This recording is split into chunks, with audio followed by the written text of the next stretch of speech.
അഖിൽ സത്യം സംവിധാനം ചെയ്ത സർവമായയിലൂടെ മലയാളത്തിൽ തിളങ്ങി നിൽക്കുകയാണ് ഇപ്പോൾ അജു വർഗീസ്. മലയാളത്തിൽ കയ്യടി നേടുന്ന പ്രകടനത്തിനു പിന്നാലെ തമിഴിലും മികച്ച കഥാപാത്രങ്ങളുടെ ഭാഗമാണ് താരം ഇപ്പോൾ. സംഗീത മാന്ത്രികൻ AR റഹ്മാൻ അഭിനയത്തിന് തുടക്കം കുറിക്കുന്ന മൂൺബാക്കാണ് അജുവിൻ്റെതായി പുറത്തിറങ്ങുന്ന പുതിയ തമിഴ് ചിത്രം. തെന്നിന്ത്യൻ നൃത്തരാജാവ് എന്ന് അറിയപ്പെടുന്ന പ്രഭുദേവയാണ് നായകനായി എത്തുന്നത്. കഴിഞ്ഞ വർഷം പുറത്തിറങ്ങിയ പരമാനന്ദു പിയയിലൂടെ തമിഴ് സിനിമയിൽ അരങ്ങേറ്റം കുറിച്ച അജു വർഗീസിന്റെ കരിയറിലെ രണ്ടാമത്തെ ചിത്രമാണ് മൂൺബാക്ക്.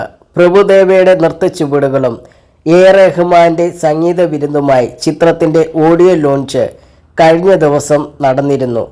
പരിപാടിക്കിടെ അജു വർഗീസ് പറഞ്ഞ വാക്കുകളാണ് ഇപ്പോൾ സോഷ്യൽ മീഡിയയിൽ ശ്രദ്ധ നേടുന്നത്.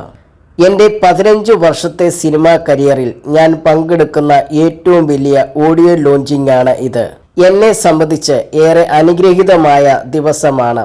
എന്നോടൊപ്പം എൻ്റെ കുടുംബവും ഇന്നിവിടെ ഇവൻറ്റിൽ എത്തിച്ചേർന്നിട്ടുണ്ട്.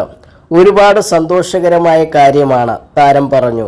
ചിത്രത്തിൽ വേഷമിട്ട തമിഴ് താരം യോഗി ബാബുവിനെ കുറിച്ചും അജു വർഗീസ് സംസാരിച്ചു. യോഗി ബാബു അദ്ദേഹത്തിൻ്റെ കരിയറിൽ ഒരുപാട് വേഷങ്ങൾ ചെയ്തിട്ടുണ്ടെങ്കിലും ഈ സിനിമയിലെ വേഷം വളരെ പ്രത്യേകത ഉള്ളതാണെന്നും താരം പറഞ്ഞു. AR റഹ്മാനും പ്രഭുദേവയും അഭിനയിക്കുന്ന ചിത്രത്തിൽ ഇരുവരുടെ ഫാൻസ് ബോയായ തനിക്ക് അഭിനയിക്കാൻ സാധിച്ചതിൽ സന്തോഷമുണ്ടെന്നും അജു വർഗീസ് കൂട്ടിച്ചേർത്തു.